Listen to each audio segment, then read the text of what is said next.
con jabón regularmente. Conoce este y todos los cuidados preventivos en @está en todos lados. Búscanos en Facebook, Twitter, Instagram y TuneIn. Radio generando contenidos. Fin del espacio publicitario. Seguí escuchando Radio Auspician este programa Fundación Igualdad y Libertad, Estudio Arte Nazca, Confederación de Mujeres del Perú Micaela Bastidas Piuyucagua, Lideresas Unidas de Avia Yala, el Ágora de los Murciélagos. Bien auspicia este programa Sociedad Futura, revista digital con contenidos de historia y política socialista.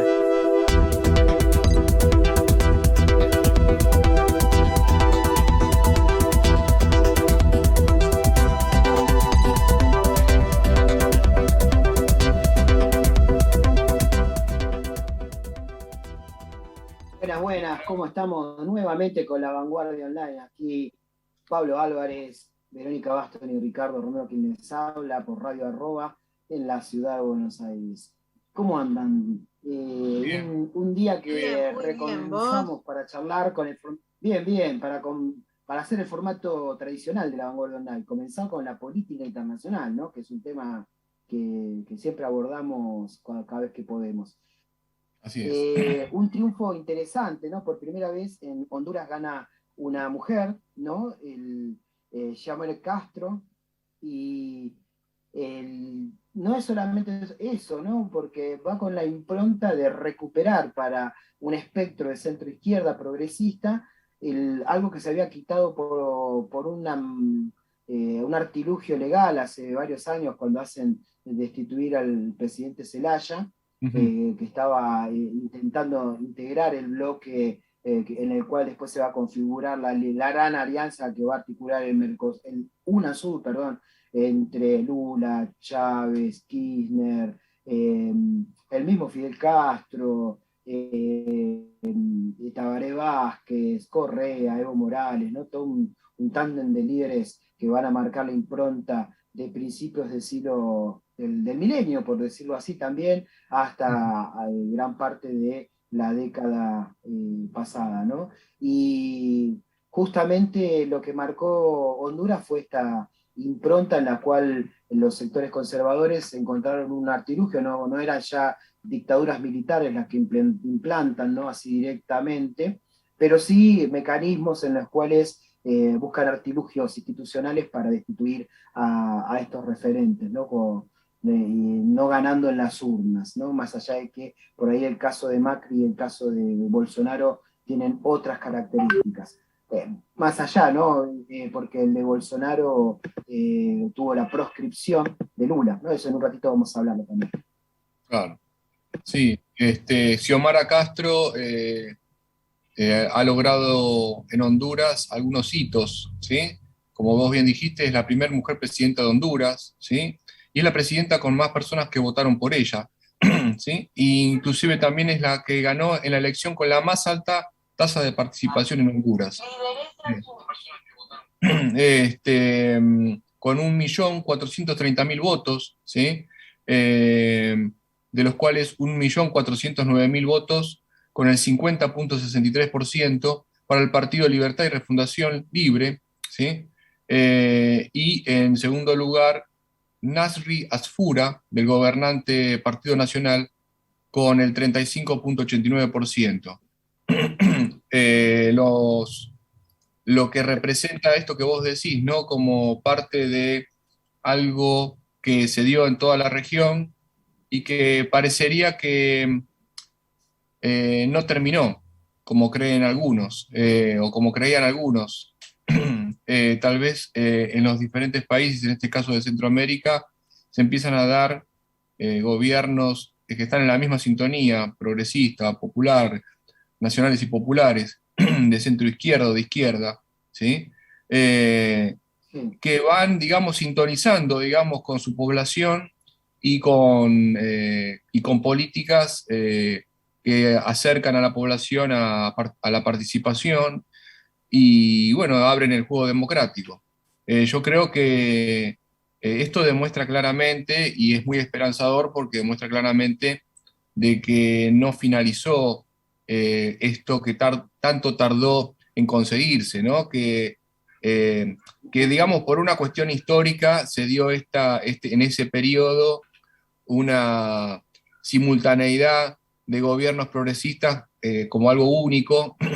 Es como que se alinearon los planetas durante un tiempo, y bueno, puede darse, puede no darse, ¿no es cierto? En el juego político Sí. nada es estático, así que, pero parecería que los países, hay muchos países, como en el caso de Honduras, demuestran que las puertas no están cerradas a los gobiernos nacionales y populares y que hay que seguir luchando y buscando la Y forma vuelve a este políticamente, ¿no? juego de swing, a este juego de swing también algunos países.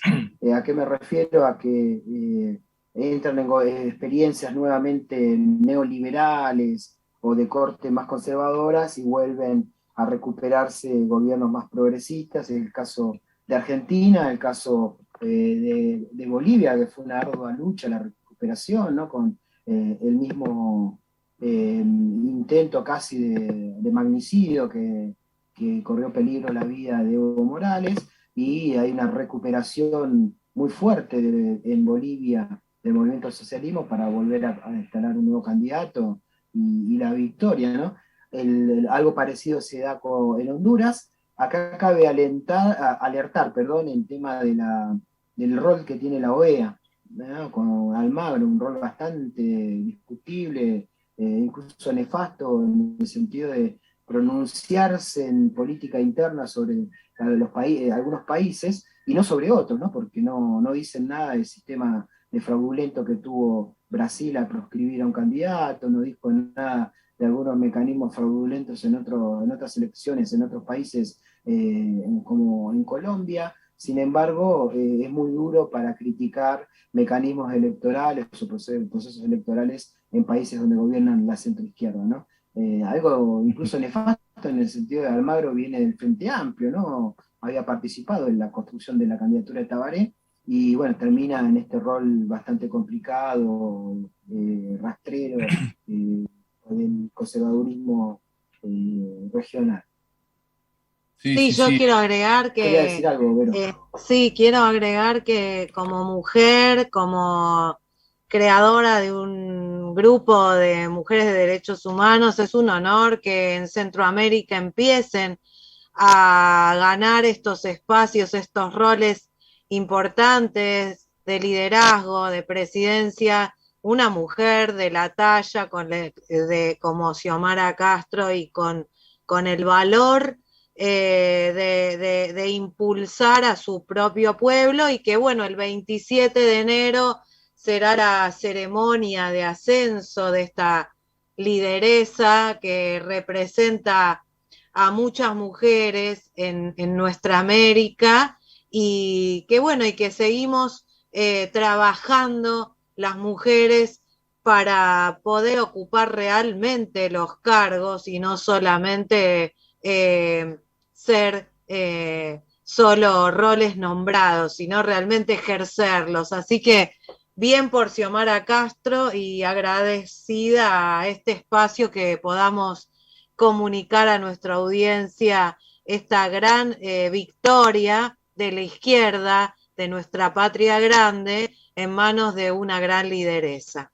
Sí, y que, digamos, hay que tener en cuenta justamente que Xiomara Castro también emerge del mismo, digamos, del mismo ámbito político del cual lamentablemente fue asesinada Berta Cáceres, ¿sí? Tal cual. Digamos, representa eso. De hecho, yo tengo acá tengo, digamos, una nota al pie, dicha por ella en una entrevista que le hicieron.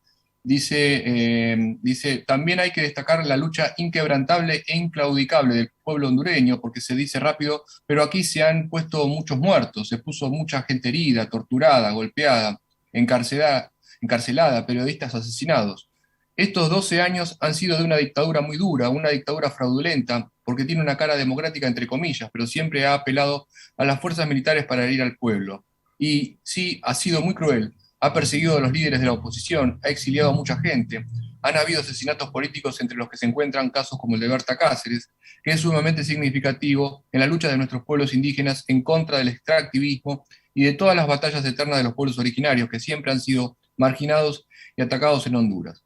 Esto es un extracto de una entrevista que le hicieron en Telesur, que siempre está atento Telesur justamente a estas situaciones en todo el continente, y que vos bien dijiste el tema de la OEA, un poco como también como nota al pie, Venezuela propone salirse de la OEA, digamos que todos los países se salgan de la OEA y abandonen un organismo generado por Estados Unidos, ¿sí? Para el control, en definitiva, de lo que fue en ese periodo de la Guerra Fría y el Plan Cóndor, ¿no? Sí, se crea en la Segunda Guerra, siempre en la lógica de los intentos panamericanistas que tuvo Estados Unidos desde incluso finales del siglo XIX. Cabe recordar la gran frase en la cual el representante norteamericano le dice a un conservador argentino en ese momento, le dice, sea América para los americanos, American for Americans, y Roque Sáenz Peña le responde, sea América para la humanidad, ¿no? Una cosa de contraposición de libertad del continente ante el intento de panamericanismo que tenía Estados Unidos en la Convención de 1889. Esto persistió constantemente en las diferentes cumbres o intentos panamericanos por parte de Estados Unidos, y se termina alineando, quizás por el contexto de lo que fue la Segunda Guerra Mundial, y se concreta la OEA. Que en cierta medida parecía loable, en cierta medida, no acuerdo de decir si atacan a algún, porque fue una alianza militar, especialmente en la primera etapa, si atacan a algún país de la región, se respondía en bloque. Esto lo incumple Estados Unidos con la Guerra de Malvinas, es el principal quiebre político de la OEA, y posteriormente el rol que está jugando hoy es cada vez más subordinado a criticar prácticas políticas de los países, generalmente en forma seleccionada y totalmente arbitraria. En ese sentido, me parece que un intento de contraposición hegemónica fue la CELAC. Eso quedó medio trunco. Incluso la CELAC, no sé si saben que eran 33 países, un número bastante interesante, en el cual quedaban excluidos Estados Unidos y Canadá, ¿no? Eran los 33 países del río San Francisco, ¿no? El río Blanco, estoy equivocado, donde empieza básicamente México. Para abajo están todos los países, incluso los caribeños. La última tensión que tenían ellos, porque habían avanzado mucho en la necesidad de una integración económica, pero no hay integración económica, es una lógica política, algo que también se discutió en la UNASUR, y me parece que es parte de la construcción compleja, ardua y permanente de la patria grande. Bien, y vos querías comentar algo sobre Brasil. Sí, bueno, la otra contraposición de Brasil es, el otro día publicábamos una nota en Tiempo Argentino, donde claramente una gran preocupación que tiene Brasil es que no, hoy, si hubiesen elecciones, el que saldría electo presidente de la Nación es Ignacio Lula da Silva. Y ahí el establishment político tiene un gran problema, porque no tiene que contraponerle, porque tiene un desgastado, desarticulado y derruido del presidente, que es Jair Bolsonaro, ¿no? Con una incapacidad de generar una dinámica política o económica, y económica especialmente, porque supuestamente eso es lo que le iba a permitir dar una sustentabilidad política, y están tratando de dar gas a echarle un poco de espaldarazo a Sergio Moro, ¿no? Quien fue el que pergeñó la proscripción de Ignacio Lula da Silva, un personaje bastante nefasto, oscuro, porque es más, estableció un vínculo muy antirrepublicano, ¿no? Para que rija la república necesariamente rige el principio de inocencia, ¿no? Y hay que demostrar lo contrario. Acá en el caso de Ignacio Lula da Silva salió con esta figura de no tengo pruebas, pero tengo la convicción. Bajo convicciones de que había sido responsable de recibir determinadas, como se dicen, sobornos para algunas inversiones en infraestructura y construcción, en obras públicas, terminan proscribiendo a Ignacio Lula da Silva. Esto me parece que es un punto central, retomando también para atrás, porque Brasil desobedeció ¿cómo se dice? Un dictamen de las Naciones Unidas donde entendía que Lula estaba derecho para poder ser candidato. Total, la Corte Suprema brasileña hizo caso omiso de eso, con lo cual salió de todos los marcos de acuerdos y de compromisos internacionales de derecho público, y Lula no quedó candidateado, con lo cual ahí también una periodista brasileña me entrevistaba el otro día y me decía, piensa que Brasil se ha corrido a derecha. No es cierto que se ha corrido a derecha, porque si uno ve, se proscribió al principal candidato, esto hizo que la izquierda presente un candidato un poco más débil, que aún así Bolsonaro gana 55-45, no es que gana holgadamente o con una paliza, y tuvo que ver con una situación también de que el escenario, le propiciaron un escenario de victoria a la derecha. ¿Se entiende lo que digo? Sí, Y en ese claro. sentido... y el otro punto también para analizar es cómo están las diferentes fuerzas de derecha generando o tres mecanismos, lo que se conoció con lawfare, que es el juego de empantanado, de mentiras o causas armadas para dirigentes de izquierda, y las fake news, que son acusaciones falsas en los ámbitos de los medios, ¿no? Yo lo veo con algunos periodistas en el ámbito argentino, que dice, bueno, Cristina está loca. Aunque fuese cierto, ¿qué implica en lo político? Porque uno dice, bueno, en base a su locura, ¿qué está haciendo políticamente? ¿Cuáles son los efectos políticos de esa locura? ¿Y por qué? Por algo hay una mayoría que está apoyando por esa locura en cierta medida, ¿no? Entonces, lo que está incultando es generando una falacia ad nominem, como se dice, que es una desacreditación de la lógica política del otro por una mera aportación de personalidad o cómo es la persona, y no por la sustancialidad de la lógica que mueve la acción de esa persona. ¿Se entiende lo que digo? Entonces, me parece que ahí es un desgaste importante. Sí, ¿Vamos a hacer de dos bloques o...? Vale. Sí, hacemos dos bloques. Seguimos hasta la mitad. Ahí no sé, ver. Vero. Sí, quería decir esto, justamente destacar esto del lawfare y la fake news, que es una estrategia y una táctica que se empleó en toda nuestra América, lamentablemente, para atacar a los dirigentes, referentes, líderes y lideresas de los movimientos progresistas, como bien dijiste, Ricardo, y que bueno, que también aquí se demostró en dos causas que afectaban a Cristina de Kirchner, con una cantidad inmensa de prejuicios porque no había pruebas, que también ha sido resarcida en ese aspecto, pero bueno, la lógica, la estrategia y la táctica operó y ofició en favor cuando ellos lo necesitaron para las elecciones, como en el caso de Lula, y lo mismo para con Cristina en el 2015 con respecto a Scioli y todo lo que siguió después.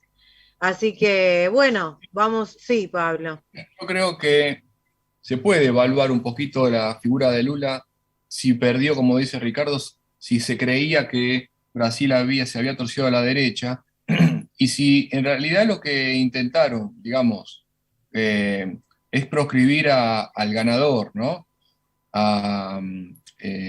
Proscribirlo, encarcelarlo, ensuciarlo, teniendo todos los elementos a favor, como decíamos el otro día, ¿no? Teniendo el sistema judicial a su favor, las corporaciones, los medios.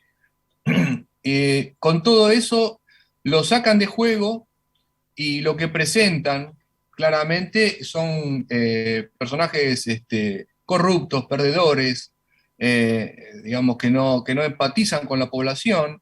Se mantiene evidentemente un grado, digamos, de imagen supuesta de presidencialismo o de, digamos, de manejo del Estado que a la vista de todos es desastrosa.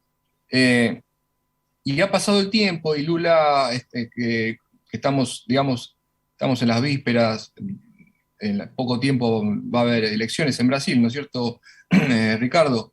Sí. Se dice, en este momento, en una encuesta que salió en la revista Isto E, y de la consultora Census, ¿sí? Habla de que Lula superaría por más del 20% a Bolsonaro, ¿sí?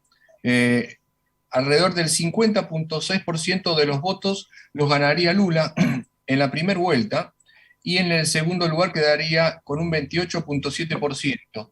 En un tercer lugar aparecería Moro con 8,9% y Ciro Gómez en un cuarto lugar con un 6,3%.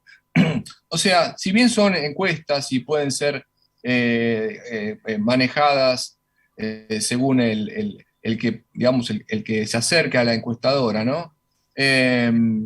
Pero hay una sensación clara de que si Lula juega, Lula gana. Entonces, la población no se alejó Y de la Lula. pregunta también, claro, y la pregunta es si lo van a dejar jugar. Eso es otro interrogante. Claro, muy bueno, fuerte, muy complejo. pero es un poco haciendo paralelismo que con lo que pasó con el peronismo acá, digamos, si vos tenés que proscribir al ganador, evidentemente sos perdedor. No hay democracia. Y no hay democracia.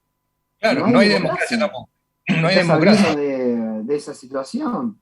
Exactamente. Además, lo complejo que implica un personaje como Bolsonaro en el gobierno, ¿no?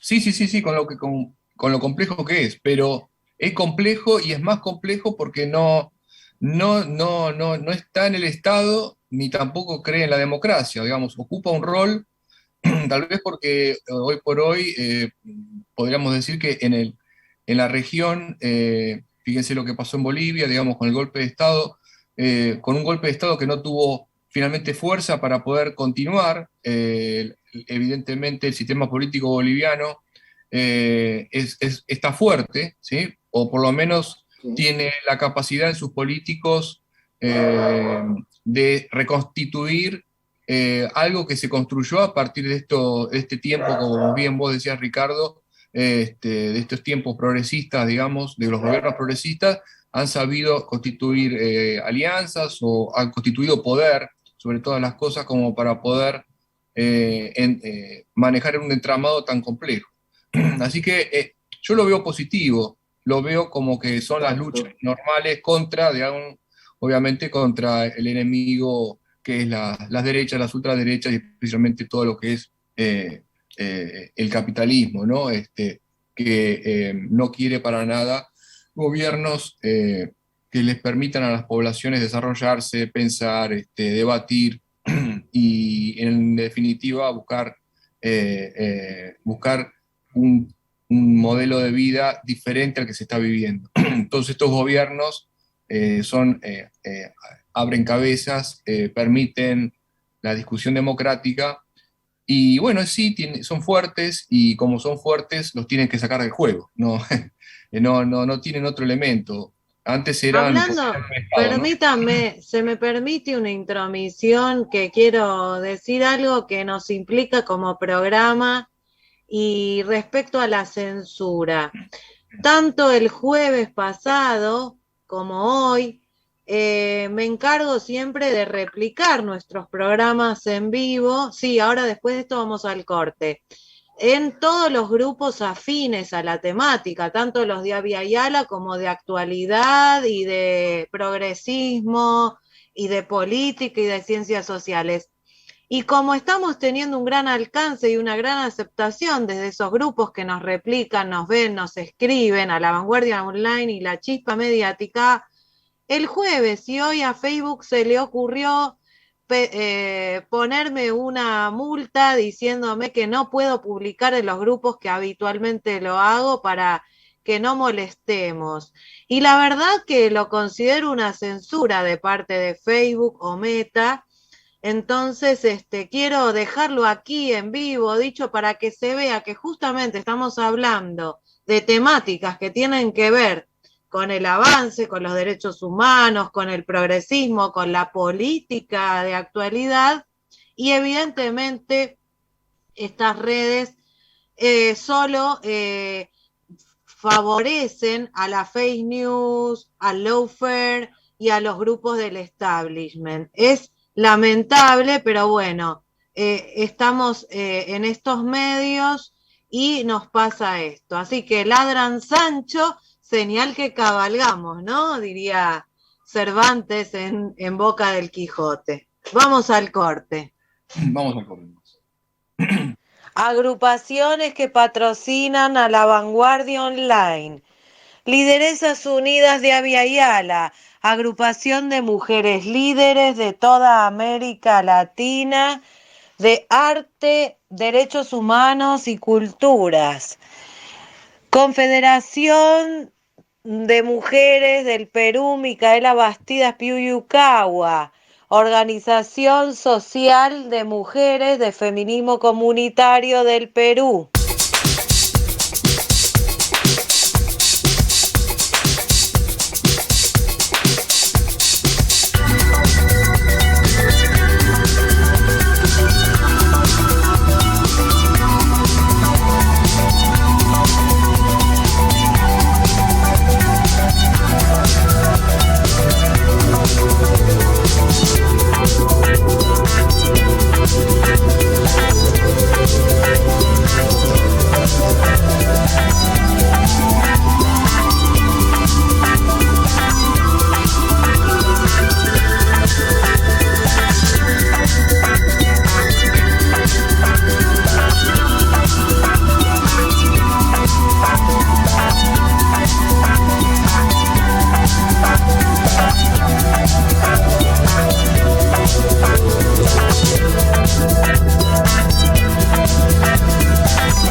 Estamos de vuelta. ¿Qué estábamos escuchando en los cortes, no? Con la música. Speed Track, Regreso a la Vida, Star Cluster. Speed Track. Nuestros pequeños vaivenes de este éter multimedial. Bueno, salimos de la política. Hoy vamos a probar este esquema de 2 bloques, a ver cómo funciona. El primer bloque estuvo como más espaciado y más libre, me parece, ¿no? Y ahora vamos a el segundo bloque. Donde... Perdón, deberíamos hacer un comentario. Volvemos un segundito más a la política, porque Argentina va a conducir por primera vez el Consejo de Derechos Humanos de la ONU. ¿Qué podemos decir con respecto a eso, que es muy importante? Y ahí es importante, complejo. porque creo que Argentina o el gobierno no tuvo una buena definición en lo que tuvo que ver con el pronunciamiento sobre Venezuela. Creo que no quiere decir eximir a ciertas situaciones que está pasando en Venezuela, lo que estoy diciendo es que el Comité de Derechos Humanos generalmente hay fuerte presión para condenar a ciertos países y no a otros. Y para sintetizarlo, decir, es inmoral la política esta norteamericana sobre derechos humanos, contiene Guantánamo enfrente. No tiene derecho moral a juzgar en términos de derechos humanos a cualquier otro país. En ese marco esperemos que replantee Argentina su estrategia de votación en los marcos de derechos humanos de la Comisión de la ONU. Bien, o sea que lo vemos más como protocolar, digamos. Por ahora No, no. ojalá que cambie la posición argentina en ese término. Eso provocó, por ejemplo, la salida de Alicia Castro en su momento del gobierno. Me parece que es un punto a repensar por parte del gobierno de Alberto Fernández. Pero bueno, hay que ver cómo se posiciona. Bien, y Ojo, se lo puedo exigir, ¿no? sí, claro, desde luego. Tiene otra voz. Sí. Los 200 años de la uva. Podemos Hubo, empezar por ahí, sí, dale, estuvo lindo, digamos. hubo lindo espectáculo. Quizás, bueno, primero digo qué fue en general, o si alguien lo quiere presentar en general, qué fue ese encuentro, y yo le comento mi situación particular en ese encuentro, si quieren, o No, si cada uno se acercó, si pudo. En contanos, general, contanos cómo fue. no, básicamente se convocó a una gran cantidad de artistas en el marco de lo importante que implica a los 200 niños de la Universidad de Buenos Aires. Esta actividad, la verdad que reunió un eje cultural muy diverso, muy amplio, marcó un consenso interesante al rol que jugó la Universidad de Buenos Aires. Es una institución que nace en los albores de la construcción de la República Argentina. Si bien es el momento en que Buenos Aires se separa de la estrategia de unidad nacional, no sé si recuerdan que es tras la caída del directorio y la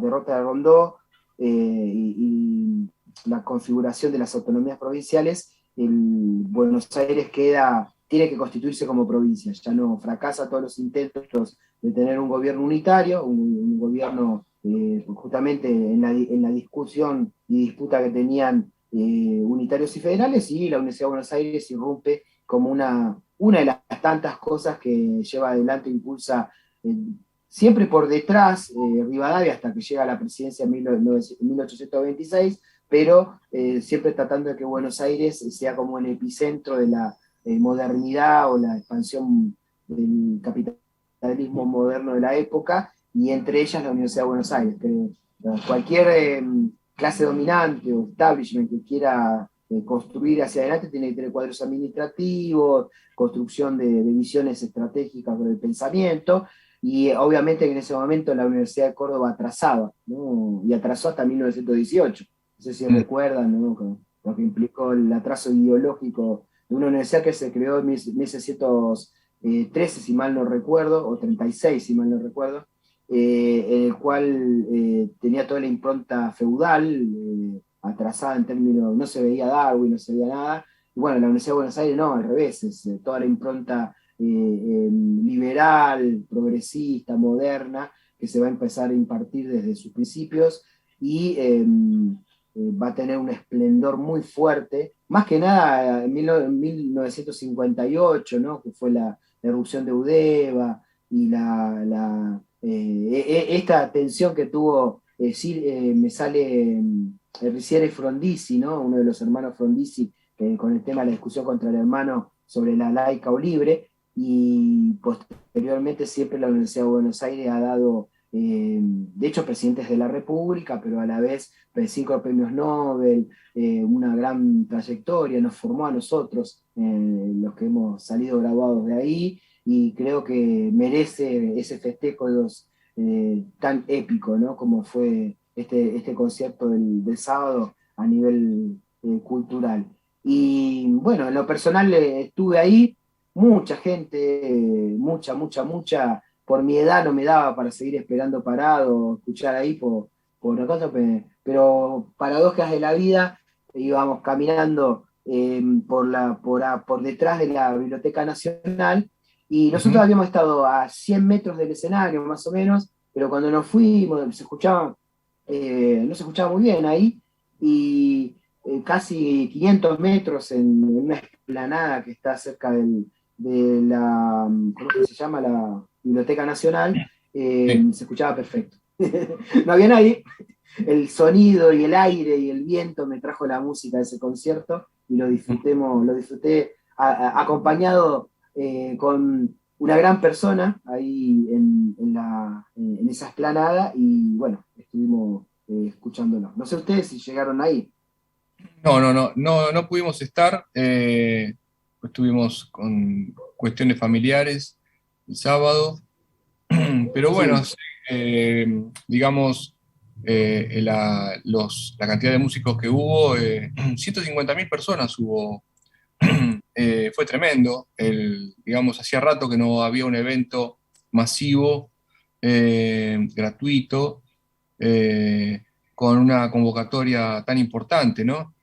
Si bien hubo estos Sí. eventos que pasaron antes, como fueron los 70 de León y los 70 de Charlie, pero en los recintos cerrados, pero en ámbito abierto, creo que desde antes de la pandemia que no había, esto fue, no sé si fue uno de los primeros, eventos multitudinarios al aire libre, como era común antes, ¿sí?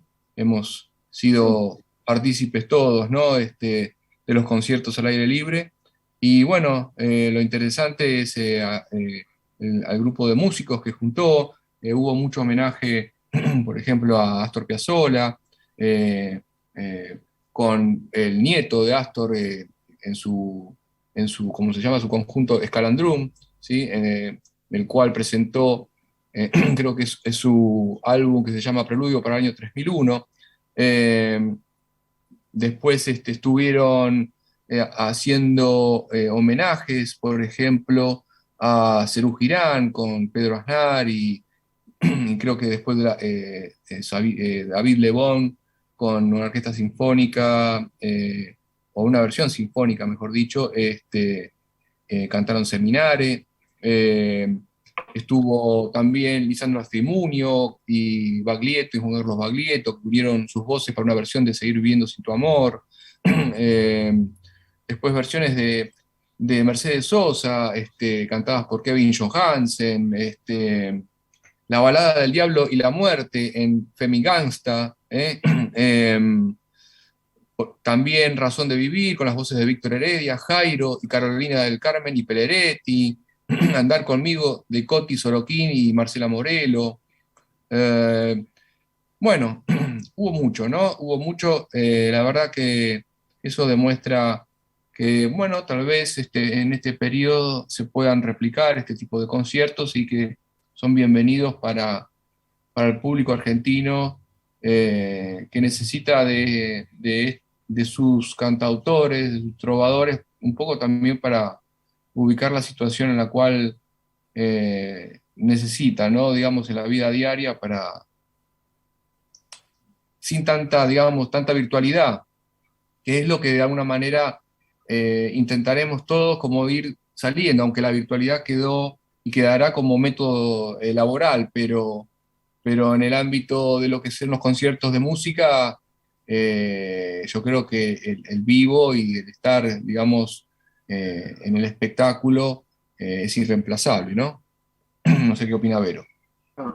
Y un lujo para toda la ciudad y para quienes amamos a la UBA. Me hubiera gustado poder ir, pero bueno, aprovecho a mandarle un saludo a nuestra sobrina Agustina, que fue su cumple, así que después de un trabajo intenso en la Fundación Igualdad y Libertad, que estuvimos compartiendo con muchos compañeros, con Richard, con Rodrigo y otros, que fue muy gratificante, bueno, estuvimos en familia y esperemos que el próximo evento podamos participar, como participamos del de León Gieco y otras gratificantes juntadas post-pandémicas presenciales que estamos tratando en este momento de disfrutar. Así que un lujo. Soy egresada de la UBA, así que agradezco a todas las autoridades, organizadores y a los artistas que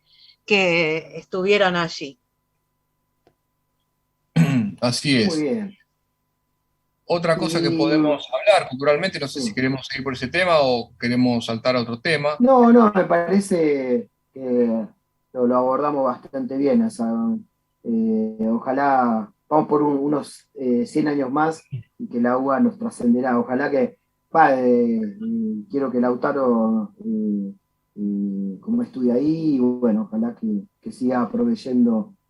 La verdad, el otro día lo reflexionaba, perdón que comparta así en términos personales, pero que encontré un gran espacio de vida en la Universidad de Buenos Aires, de amigos de vida, amigas y amigos de vida, una posibilidad de proyección personal, profesional, académica, y creo que, bueno, la verdad que incluso a veces le llamamos el Distrito 25 a la Universidad de Buenos Aires, porque tiene 400.000 estudiantes, de casi 100.000 docentes, ¿no? Un presupuesto a veces mayor de 2 o 3 provincias en términos de impacto, tienen incluso un desarrollo territorial en el conurbano muy interesante. Vamos a meternos también en el político, si me permiten 2 minutos.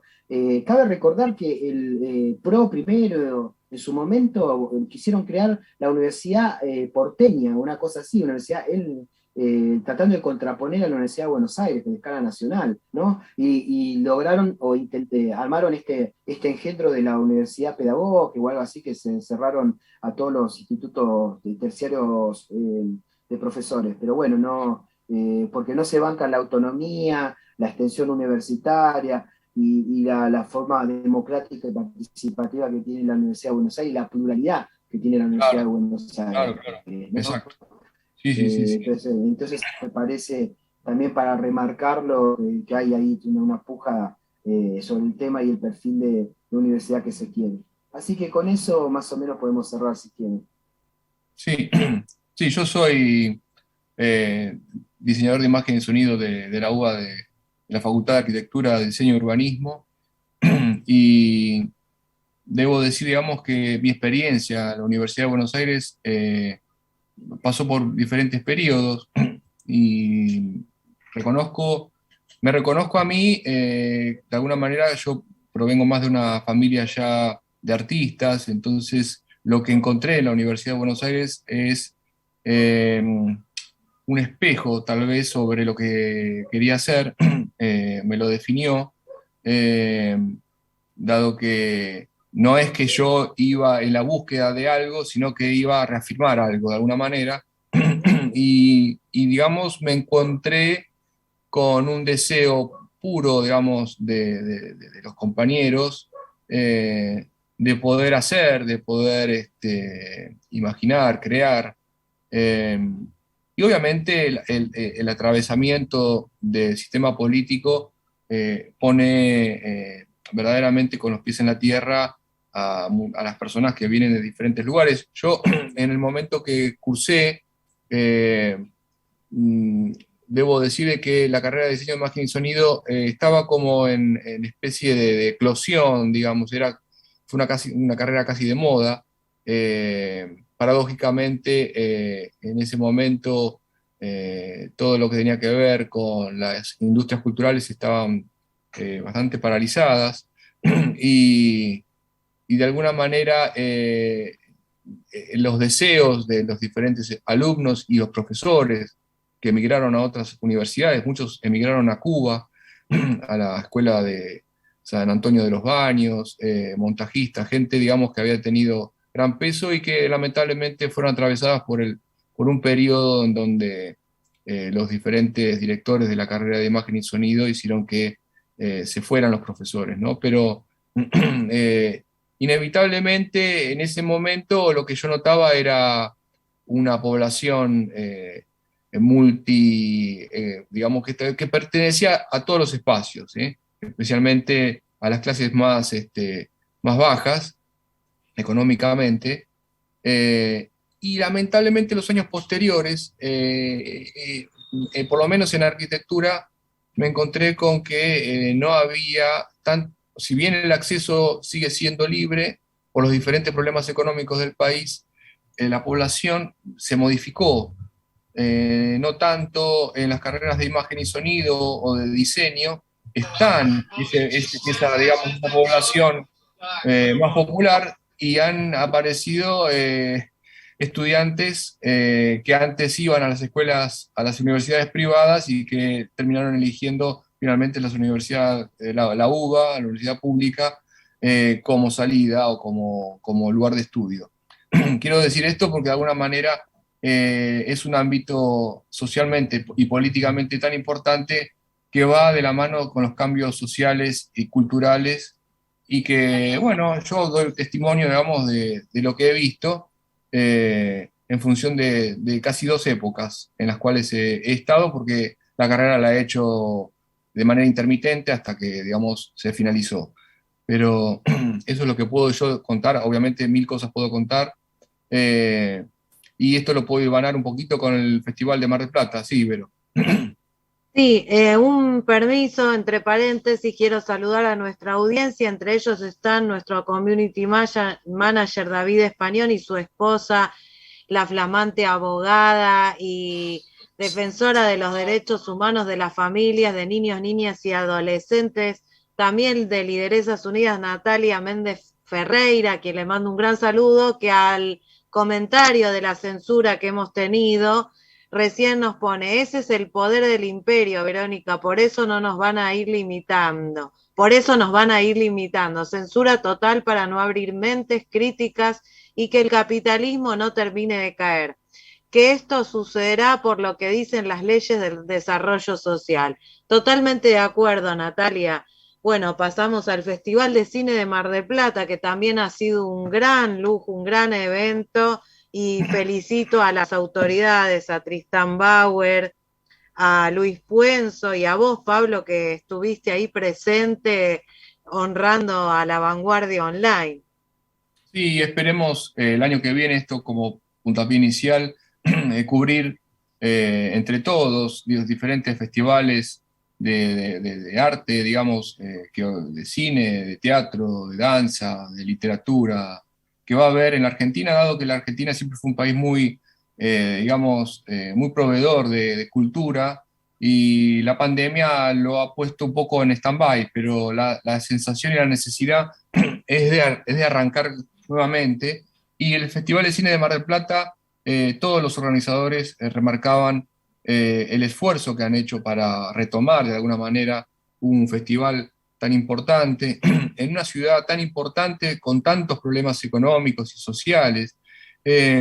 Y digamos, desde el Ministerio de Cultura, y yo creo que desde el ministro mismo, que fue de alguna manera el impulsor de este festival, conjuntamente con Luis Puenzo, han hecho un muy buen trabajo de búsqueda de material que reúne en todo el mundo problemáticas que tienen que ver con esa mirada preocupante del ascenso de las ultraderechas, ¿sí? Y de las derechas, y de alguna manera cómo las poblaciones pueden estar adormecidas o no. Lo que yo creo que lo que intentan reflejar, y es algo que me llevo como algo positivo también, es que las poblaciones no están adormecidas. Si bien hay una población, o hay en cada país hay como cúmulos, digamos, como minorías, no son mayorías, ¿sí? Son minorías cooptadas de alguna manera que responden a esas ultraderechas. Pero ya yo habría comentado en el programa anterior películas de Canadá, de la India, ¿sí? o de Chile, proponen básicamente la misma mirada, ¿no? Entonces, desde la ficción, desde lo documental, desde lo mixtado, documental, ficción, o puede llegar a ser de algún tipo, inclusive ficciones que parecerían que no tendrían nada que ver con ficciones de ciencia ficción. Por ejemplo, hay una película que vi francesa sobre un mundo que se llamaba After Blue, un mundo en donde no habitaban más los hombres, solo habitaban las mujeres, los hombres no podían sobrevivir porque, digamos, solo sobrevivían en ese planeta las personas que tenían ovarios, ¿no? Y plantea, la película es de una directora mujer, plantea toda una situación de ciencia ficción en donde solo habitan las mujeres y los conflictos de alguna manera se suscitan dentro de un planteo femenino donde existe el crimen, en donde existe, digamos, la corrupción, donde existen todo desde un aura, digamos, húmeda, yo diría, porque de alguna manera no escatima en erotismo y no escatima tampoco en todo lo que tenga que ver con la ciencia ficción y la fantasía, pero desde otro punto de vista completamente.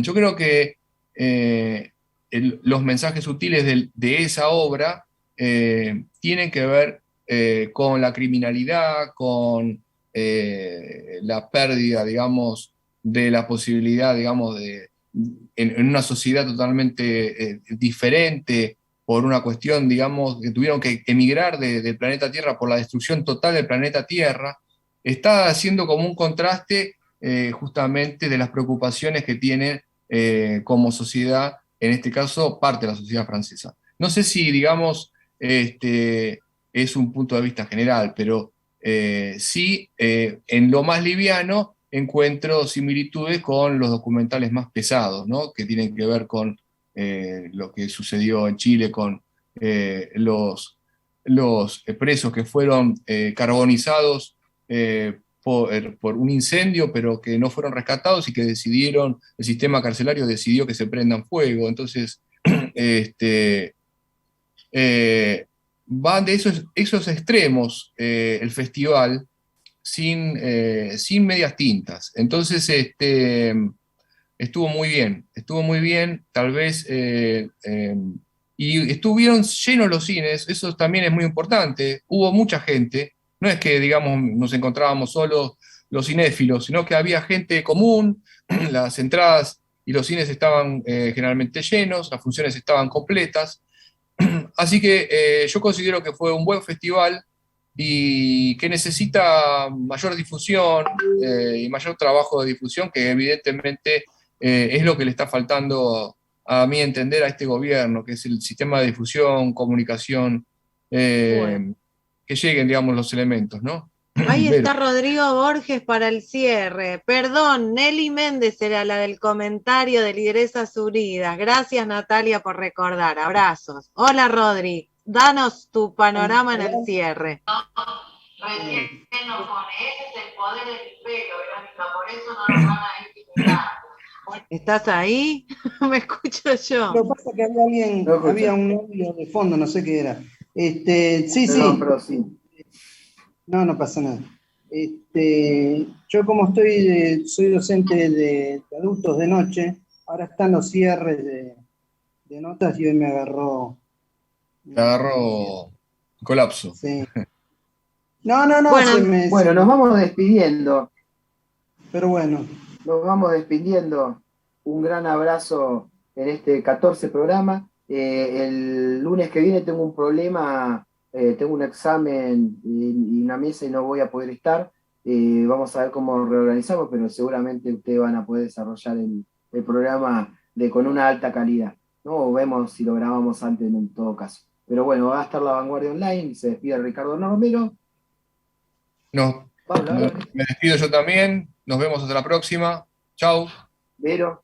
Gracias a todas las compañeras y compañeros que están escuchando. Saludo a mis lideresas Margarita Marilyn Sánchez, a Nelly Méndez y a Natalia Méndez Ferreiras, que las confundí en los comentarios porque tienen los mismos nombres parecidos. Saludos a David Españón, a Esteban Shaad, a Juan Paiva y a todos todas y todos que nos están escuchando. Gracias totales.